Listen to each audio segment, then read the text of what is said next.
Akashvani Adilabad 100.2 FM मनस्सु निंडा।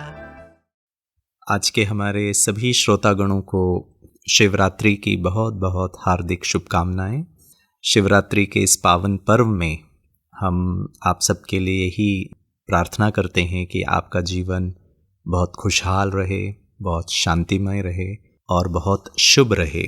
दोस्तों, शिवरात्रि तो हम सब मनाते ही हैं, लेकिन शिवरात्रि का सही आध्यात्मिक अर्थ क्या है और उसके पीछे हम क्यों इसे मनाते हैं और इस पावन दिन का कितना इम्पोर्टेंस है हमारे जीवन के लिए, उन सब बातों पर आज हम थोड़ा सा प्रकाश डालेंगे।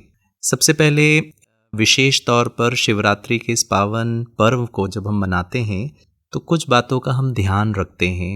हम सवेरे सवेरे उठ करके शिव के मंदिर में जाकर शिव लिंग के दर्शन करते हैं। और ये त्यौहार वैसे तो हम दिन में मनाते हैं, लेकिन विशेष हिंदू धर्म में जितने भी देवताओं के विशेष त्यौहार होते हैं उसमें विशेष दो ही ऐसे भगवान हैं जिनके लिए हम रात्रि का बहुत सिग्निफिकेंस है। एक तो है शिव रात्रि और दूसरा हम नवरात्रि में भी रात को बहुत ज़्यादा सिग्निफिकेंस और इम्पोर्टेंस देते हैं। तो यहाँ पे रात का क्या अर्थ है उसे हमें बहुत अच्छी रीति से समझना है, उसके आध्यात्मिक अर्थ को समझना है। अगर मेरा जन्म भी रात के 2 बजे होता है तो भी हम बर्थडे मनाते हैं, बर्थ नाइट नहीं मनाते हैं। तो यह रात का क्या अर्थ है, इसे थोड़ा सा हमें गहराई से इस पर विचार करना है और समझना है।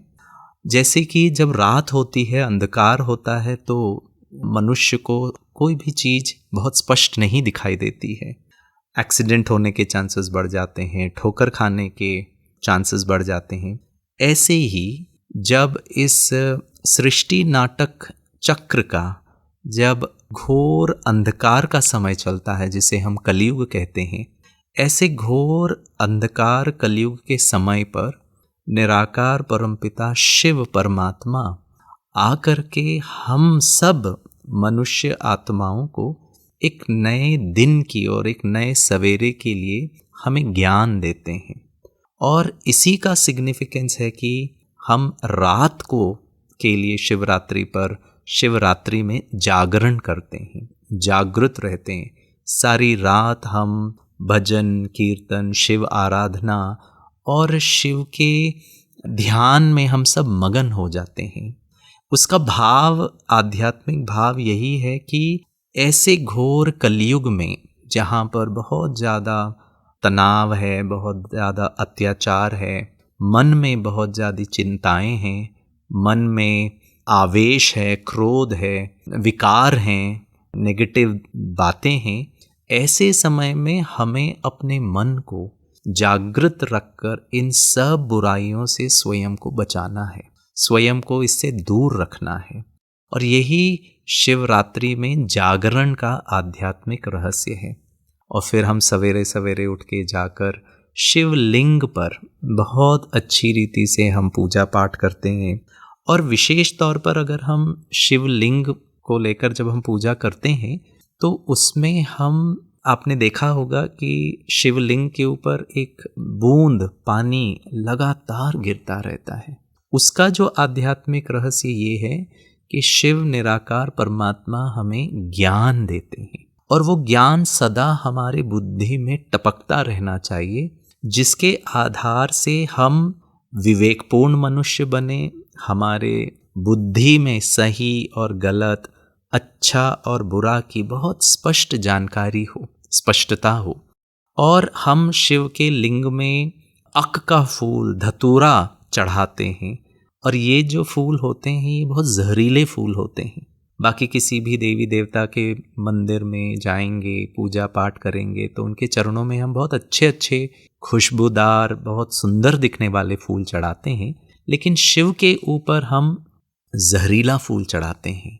इसका जो आध्यात्मिक भाव ये है कि निराकार परमपिता शिव परमात्मा आकर हमें यह बताते हैं कि हमारे जीवन में दुख, अशांति, चिंता का कारण मेरे अंदर मौजूद ही वो जहर हैं जिसे शिव परमात्मा कहते हैं वो काम विकार है, क्रोध है, लोभ है, अहंकार है, द्वेष है, ईर्ष्या है, घृणा है, आलस्य है, इन सब पर मुझे जीत पानी है।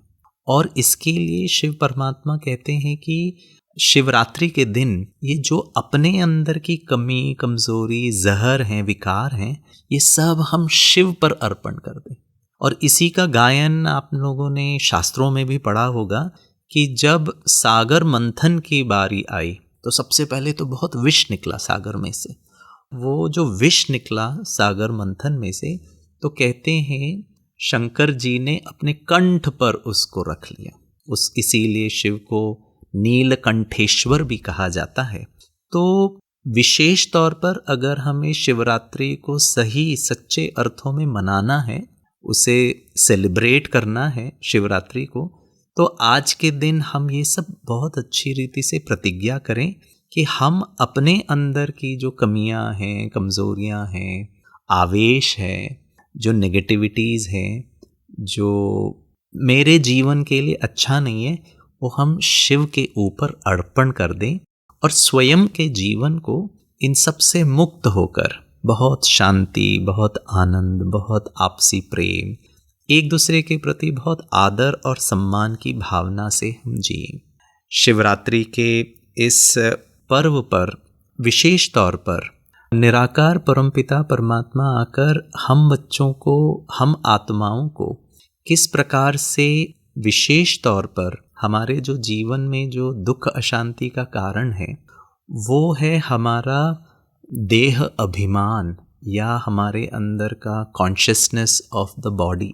और इसके लिए परमात्मा आकर हमें आत्मज्ञान देते हैं कि मैं हूँ कौन, और परमात्मा स्वयं भी अपना ज्ञान देते हैं।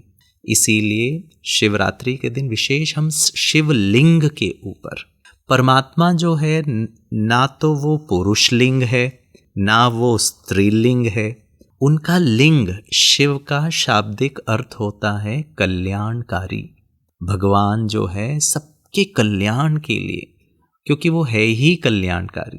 तो आज के दिन विशेष तौर पर हमें भगवान से डरना नहीं है, हमें भगवान के प्रति आदर सम्मान तो ज़रूर रखना है, लेकिन भगवान जो हम चाहते हैं, हमसे जो चाहते हैं कि हम एक अच्छा व्यक्ति बने, जो हमारे कर्तव्य हैं। मान लीजिए आप पिता हैं, आप पति हैं, पत्नी हैं, किसी के लिए आप माँ हैं, किसी के लिए आप बहू हैं, किसी के लिए आप सास हैं, किसी के लिए आप एक दोस्त हैं, किसी के लिए जो भी हमारे संबंध हैं, उसमें हम बहुत अच्छा बने, एक अच्छी माँ बने, एक अच्छा पति बने, एक अच्छी सास बने। अब आपको ये लग रहा होगा हम तो अच्छे हैं ही, अब इसमें और क्या अच्छा बनना है।